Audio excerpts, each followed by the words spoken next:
Olá! Como o Espiritismo nos ajuda a entender o mundo de hoje?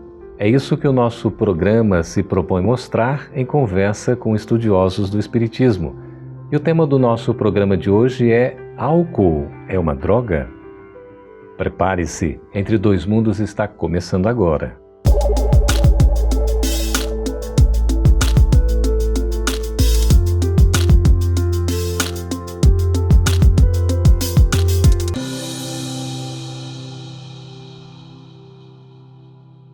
Conversar sobre a questão do alcoolismo é um dever, mesmo porque nós temos o alcoolismo relacionado à violência familiar, à questão também dos acidentes de trânsito, a problemas inúmeros que vão comprometendo a própria vida das pessoas. Para a gente conversar sobre esse tema tão sério, tão atual, estamos recebendo aqui nos estúdios da FEB TV as presenças de Antônio Júnior, que é um trabalhador da doutrina espírita. Seja bem-vindo, Antônio Júnior. Muito obrigado. E também André Nonato, é psicólogo, trabalhador do espiritismo. Seja bem-vindo, André. É sempre uma grande honra. Nós temos essa questão do alcoolismo, né, do uso do álcool, hoje com uma certa permissividade, essas coisas todas. A gente pode considerar, André, o álcool sendo uma droga? Sim, substâncias que interagem bioquimicamente, alteram o metabolismo, são drogas. No caso do álcool, uma droga psicoativa, né? Uhum. A gente tem essa questão muito comentada hoje do beber socialmente, não é? Já tem uma permissão, isso as pessoas fazem, parece que não tem nenhum problema. Há alguma consequência nessa questão assim do beber socialmente, Júnior? Eu acredito que o grande instrumento que Deus nos concedeu é o livre-arbítrio. Uhum. E o álcool, ele, de certa forma, entra alterando essa nossa capacidade de tomar decisões por si só, utilizando o nosso livre-arbítrio. Então, naturalmente que hoje tá na moda, né? As reuniões são regadas a álcool, cerveja, vinho, enfim. E, de certa forma, isso vem alterando a nossa capacidade de decidir. Então, eu estou no trânsito e estou sob influência do álcool, eu estou no trabalho sob influência do álcool. Será que eu vou ter minha capacidade de tomar decisões influenciada pelo álcool, ou vou estar decidindo por mim mesmo? Pois é, no caso aí, um possível envolvimento alcoólico, uma embriaguez, como se desse mais coragem, André, para a pessoa tomar uma decisão? O álcool, ele atua em receptores no cérebro que reduzem a sua capacidade de discernir, né? E nesse sentido, eles ampliam as partes mais antigas, mais automáticas do corpo, por exemplo, as emocionais. Então, com a redução da razão, as pessoas se tornam mais propensas a emoções, né? Então, de certa forma, um dos grandes motivos é a euforia que causa a bebida, o relaxamento que causa a bebida, mas como substrato também existe o rebaixamento da capacidade cognitiva e a tomada de decisão fica sendo prejudicada por conta disso. Pois é, a gente vê no Pequeno Príncipe, no livro de Saint-Exupéry, aquela frase tão significativa: bebo para esquecer que tenho vergonha de beber. Até que ponto a gente pode, né, relacionar a bebida, o álcool, com questões de fugas, digamos assim, emocionais e psicológicas? Somos espíritos imperfeitos, né? Temos os nossos desejos, as nossas pulsões, as nossas vontades, que nem sempre estão alinhadas com os aspectos morais que nos guiam. E, de certa forma, o álcool vem para oferecer essa coragem de nós vivermos aquilo que ainda nos compraz.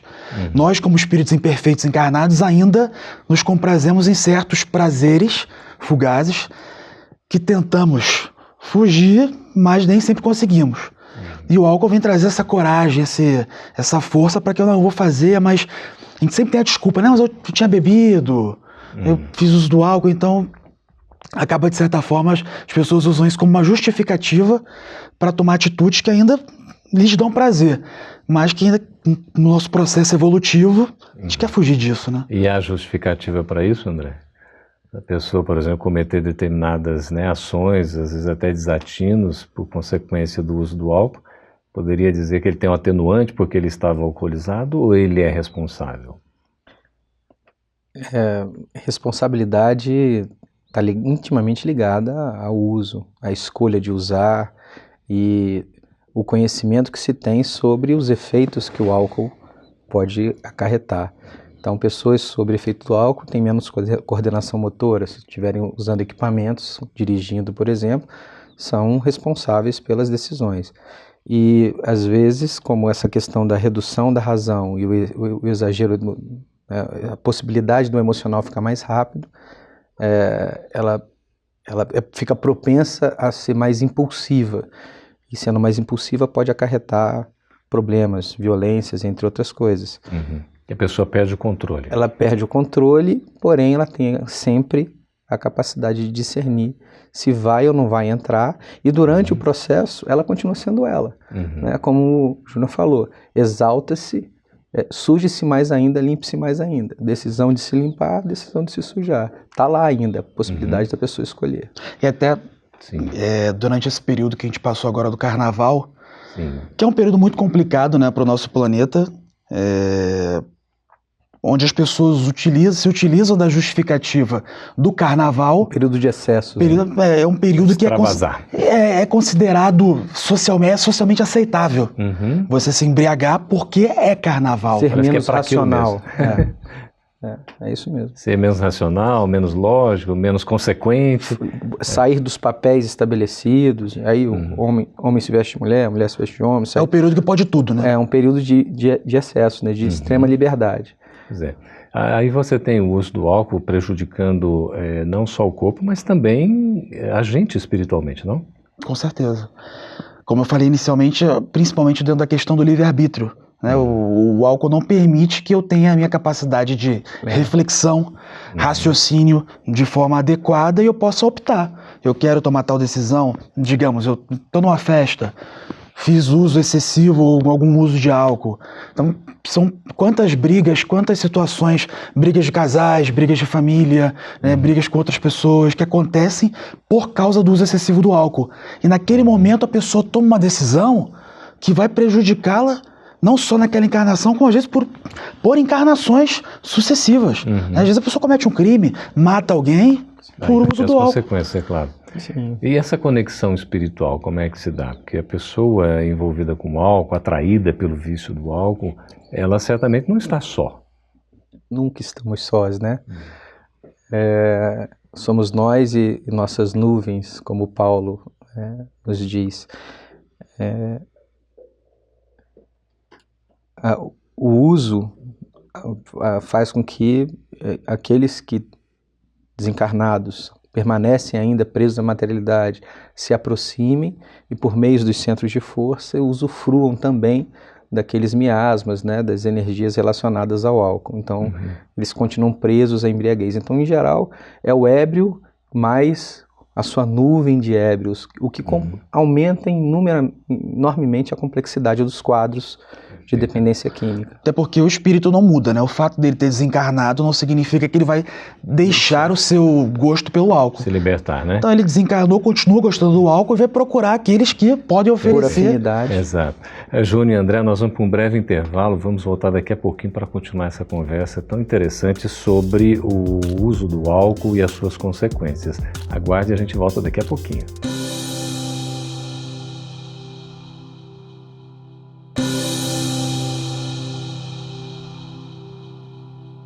Estamos de volta com o programa Entre Dois Mundos, conversando a respeito do alcoolismo. Álcool é uma droga? A gente pode afirmar, taxativamente então, álcool é uma droga? Na acepção da palavra de droga, de química, ela é realmente uma droga. E o abuso do álcool, na outra acepção da palavra, é uma droga. É chato, corta o coração. Trabalhei 3 anos em grupos de dependência química. Sim. E é uma droga. É difícil, né? É difícil. Até nesse sentido, a gente tem, Antônio Júnior, a questão da preocupação de pais, educadores, enfim, com os jovens, né? Porque os jovens acabam sendo muito atraídos pelo consumismo, pelo materialismo, pelas influências todas, e o álcool está aí embutido nisso, né? Como é que o Espiritismo pode nos orientar com relação a um alertamento, né, dos jovens quanto aos perigos do uso do álcool? Primeiro, o Espiritismo nos alerta que pai e mãe tem que ser pai e mãe. Tem que agir como pai e mãe. E uma situação que tem ocorrido bastante hoje é que os pais têm atuado como amigos e pouco como pais. Mais condescendentes. Têm sido bastante condescendentes e têm atuado pouco na função de orientar, de cobrar, de coibir. E o pai e a mãe têm uma função espiritual, têm uma responsabilidade perante a espiritualidade com aqueles seres, aqueles espíritos que encarnaram naquela família. Então, primeiramente, eles têm que atuar dando o exemplo. Acho que é a primeira situação. Eles não devem se rebaixar à condição de amigos. Eles são pais e mães. É uma outra categoria, né? A amizade como consequência, ok, mas Sim. Né, regramentos é importante. Disciplina, discernimento, Sim. estabelecer uma relação clara entre causa e efeito, porque nesse carnaval eu passei com meu filho viu ao meu lado, ele teve a oportunidade de ver causa e efeito. Jovens da idade dele, embriagados, sem coordenação motora, e jovens brincando, felizes. E aí a pergunta é, qual é o aprendizado disso?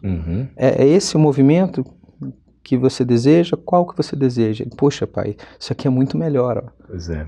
E é tão difícil, né? Porque você vê, a pessoa perde o controle sobre si mesmo, né?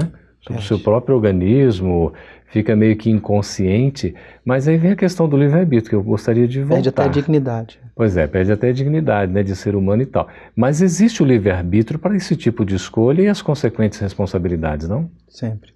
A gente não pode justificar também, algumas pessoas, até alguns espíritas, gostam de justificar, não, estou influenciado, estou passando por um processo obsessivo, mas isso sempre acontece por permissividade do próprio espírito, do próprio indivíduo que permitiu que aquela situação acontecesse com ele. A pessoa se permite. A pessoa se permite. Por que se permite?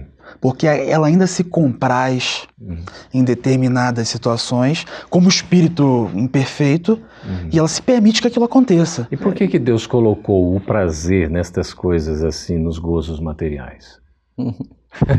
Dá pra gente responder? É extremamente pedagógico, né? Nós vivemos no corpo e sem esses prazeres materiais, muitas das nossas motivações primárias não aconteceriam. O exercício é superar as motivações primárias, animalescas, para transcendermos do reino animal para o reino nominal, na qual a distância entre o reino nominal, o mais simples ao mais complexo, é maior do que a distância entre os três reinos juntos, né? É um desafio que a gente tem, não? Esse é o desafio. Nós sermos donos de nós mesmos, responsáveis, capazes de vencer os nossos limites, de dar conta da nossa vida, tudo isso é possível, não é, Júnior? Claro. Eu entendo até assim que esse desenvolvimento dessa razão, naturalmente, ele é progressivo, né? Eu acredito que eu vou chegar num ponto e falar assim, olha, isso aqui me dá muito prazer, mas não é bom pra mim. E eu vou botar isso aqui na minha frente, ó, e eu não vou se sentir atraído. Me sentir atraído. Agora, eu sei que inicialmente eu sou fraco ainda. Então, eu não vou nem, se eu sou alcoólatra, eu não vou nem passar na frente do bar. Quer dizer, não provoca. Não vou provocar. Então, mas isso é progressivo. Certo. Discernir entre o momento e a existência é algo de aprendizado. Um momento de prazer versus uma existência de um prazer mais profundo.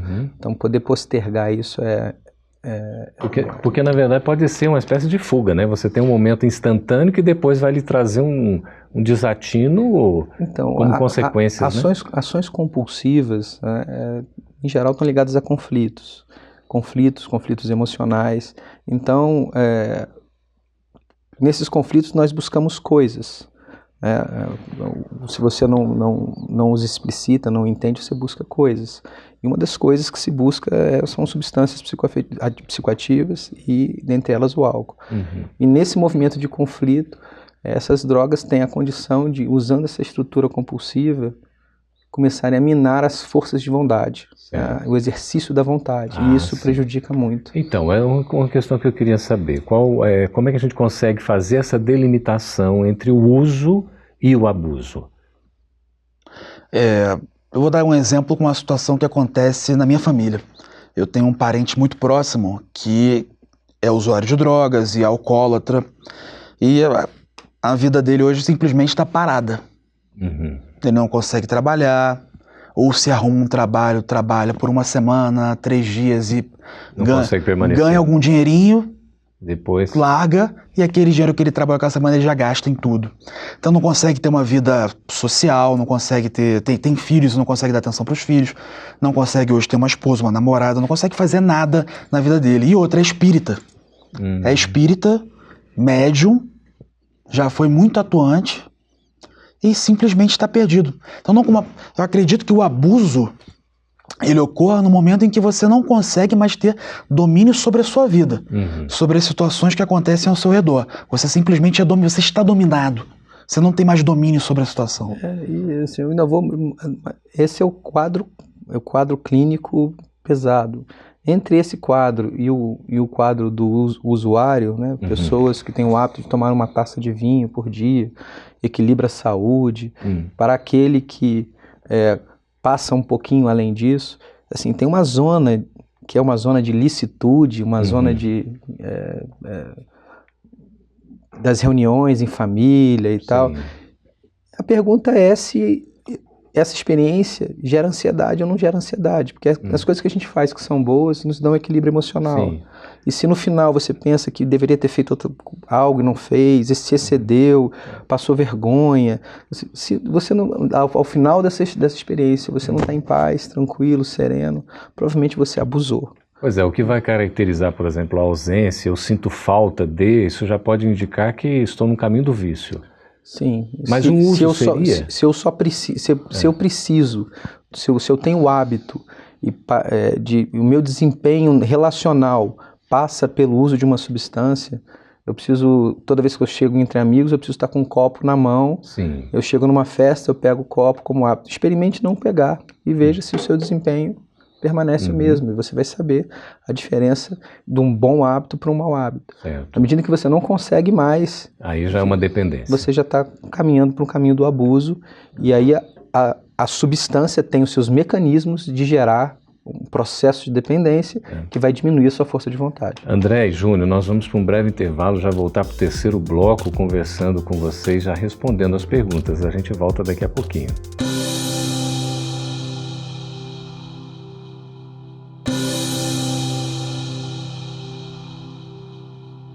Estamos de volta com Entre Dois Mundos, conversando a respeito do alcoolismo. Afinal de contas, o álcool é uma droga. É um tema tão interessante, tão importante e seríssimo, não é? A gente tem aqui a pergunta do Marcos Paulo, de Brasília. Tem algum mal beber socialmente? Em primeiro lugar, o indivíduo precisa se perguntar, por que eu bebo? Aquilo é bom para mim, aquilo me agrega. Primeiro a questão do equilíbrio, né? Não posso abusar desse limite. Então, se eu faço o uso social do álcool, como a gente estava falando aqui anteriormente, eu bebo uma taça de vinho, ou um copo de cerveja, mas desde que de forma equilibrada, sem abusar, sem ultrapassar um limite. Bebi, não vou dirigir? Não vou dirigir. Então tem que ter esse controle do que é equilíbrio, do que é abuso e do que é o consumo que não vai influenciar a sua capacidade de discernimento. Acho que para fechar essa questão, o que a gente na doutrina vem trazer é sempre o equilíbrio. É sempre não fazer um uso de uma substância que vá atuar sobre a minha capacidade de tomar decisões. Perfeito, porque eu precisaria tomar uma taça de vinho, um copo de cerveja? Então, é a pergunta que isso é para cada pessoa, ela tem que fazer. Se eu não tomar, eu consigo interagir? Porque se você só conseguir interagir tomando aquela tacinha, a pergunta é anterior. Por quê? Na lógica da reforma íntima, depender de algo externo digamos assim, é um desafio que a gente deve superar. Se eu para me sentir mais tranquilo, eu preciso beber, então... O cuidado em beber socialmente é exatamente com as consequências, porque a gente vai passando dos limites, não? Você toma uma taça, de repente você vai de uma taça para duas, daí a pouco você está tomando uma garrafa, não é? Uma garrafa inteira de vinho, ou você está tomando, né, um copo de cerveja, de repente você está tomando 1, 2, 3 cervejas, hoje quase que não tem limites. Quer dizer, isso é um risco danado, né? Como é lícito, né, a lógica da licitude, você começa com pequenas coisinhas, de repente você tomou um pouco a mais, um pouco a menos, os hábitos vão entrando e você vai tendo os desempenhos relacionados o uso do álcool, Perfeito. Que são sempre inferiores ao desempenho quando você não tem o álcool. Eu acho que também é importante dizer que na doutrina espírita, em nenhum momento a doutrina vem dizer, não faça isso, não tome tal atitude, mas sim que nós temos que ter consciência dos nossos atos e assumir as consequências. Então, se eu fizer um uso desregrado, naturalmente eu vou responder por aquele uso desregrado, tanto para o meu corpo, não vai me fazer bem, para o meu organismo, quanto se eu beber e dirigir, enfim, tomar alguma atitude que possa causar o mal a terceiros, né? Um ponto importante é que a espiritualidade superior, ela não trabalha com a materialidade. Então a gente tem que saber que sob influência de químicos, a espiritualidade superior, ela tende a se manter um pouco mais afastada. Aqueles que gostam vão ficar mais próximos. Perfeito. E aí você estabelece um outro padrão de interação que pode prejudicar ainda mais suas decisões. Pois é, e se há alguma necessidade, os próprios alimentos já nos atendem, não? Os alimentos que a gente ingere já nos atendem, todos os requisitos, não? A gente não precisaria estar somando ou agregando outros componentes, como o álcool, por exemplo, de maneira talvez até artificial. É uma questão de educação, de cuidado, né? Porque o álcool muito existe delicado. na natureza, ele é um dos elementos disponibilizados pela natureza a nós. Destilá-lo, processá-lo, fazê-lo em grandes quantidades para que a gente consuma. Está mais ligado a uma lógica econômica ou financeira, de patrocínio de uma imagem e tal, que a gente compra e deixa em segundo plano os conflitos que nós temos. Olha, o Henrique Borges de Campo Grande, Mato Grosso, pergunta assim, aquele que bebe álcool e é considerado alcoólatra, ao desencarnar vai sofrer as consequências? Sim, porque o espírito, no momento em que ele desencarna, ele não vai deixar de ter os mesmos desejos. Primeiro que ninguém vira santo depois que desencarna, né? Nós mantemos as mesmas características que tínhamos quando encarnados. Então aquele espírito que tinha aquele desejo pelo álcool, no momento do desencarne, ele vai manter aquele desejo pelo álcool. Vai sofrer as consequências. E sofrerá as consequências porque ele vai querer ir atrás, provavelmente ele vai querer ir atrás daquelas sensações que o álcool proporciona. A gente vê no próprio livro Nosso Lar, né, a narrativa de André Luiz, que teve consequências no corpo perispiritual. Né? A Maria do Carmo de Campo Grande também, ela pergunta se é um suicida aquele que usa drogas. Sim. Nesse sentido, a doutrina nos esclarece, a obra de André Luiz é muito clara. Você tem suicidas imediatos e suicidas de longo prazo, comportamentos que desarmonizam, gastam seu fluido vital e você termina desencarnando antes do que o necessário. E no caso das drogadições, vai trabalhar justamente nos aspectos emocionais e psíquicos, né? Basicamente a base perispiritual, e as consequências são pela literatura espírita, são muito tristes de ver. Nós temos aqui o Homero Favarão, de Minas Gerais, fazendo um depoimento. Fico feliz de poder mencionar o meu depoimento. Meu filho desencarnou aos 21 anos de acidente de carro. Ele estava dirigindo na estrada, voltando de uma cidade vizinha em que fazia faculdade, quando um homem dirigindo embriagado colidiu com o carro do meu filho. Meu filho morreu no local do acidente e o homem ficou vivo. Hoje, prefiro não viver de mãos dadas com a raiva, mas é inevitável a dor da saudade de meu coração. Peço encarecidamente que as pessoas tenham mais consciência e não dirijam depois de beber. Depoimento aqui de Homero Favarão. O uso de drogas, o uso particularmente do álcool, né, tem trazido consequências muito tristes para muitas pessoas. O alcoolista, ele é potencialmente alguém que pode causar danos a outra pessoa, principalmente quando está operando coisas como, por exemplo, carros. E as pessoas acreditam que vão beber, mas eu tenho totais condições de dirigir, tô bem, posso fazer. Mas é aquela situação que a gente fala, né? Que, bom, se eu não tô cuidando de mim, que eu cuide dos outros, que eu não cause nenhum dano para as outras pessoas que estão ao meu redor. Né? Pelo menos isso. Então, quero beber? Ok, você quer beber? Se você escolheu beber, então pegue um táxi, pegue um Uber. E a legislação de trânsito, inclusive, cada vez mais rigorosa, né? Cada vez mais rigorosa, é importante que tenha, mas enquanto tiverem conflitos emocionais, fugas psicológicas, campanhas dizendo que glamorizando o uso do álcool e pareando esses conflitos, o comportamento de bebida vai continuar sendo observado. E a gente tem que ter um cuidado muito grande, uma vigilância quanto a isso, né? Meus amigos, aqui a gente queria divulgar o livro Fé e Vida, que é um livro de Francisco Cândido Xavier, do espírito aqui, Espíritos Diversos. É uma obra que nos dá esse alento para a gente ter um controle sobre a nossa própria vida, uma esperança, buscar sempre soluções para os nossos problemas e não em fugas, né? Às vezes, como o próprio uso do álcool, que tem essas consequências pesadas para nós e para os outros, né? Muito obrigado, Júnior, por sua participação aqui no Entre Dois Mundos. Muito obrigado, foi um prazer. Obrigado também, André. Sempre um prazer. Satisfação. A gente agradece a sua presença também, as suas perguntas, sugestões, seus ricos depoimentos. Continue escrevendo para nós. A nossa ideia é sempre levar a luz do Espiritismo para esclarecer as nossas mentes e consolar os nossos corações. Até o próximo Entre Dois Mundos.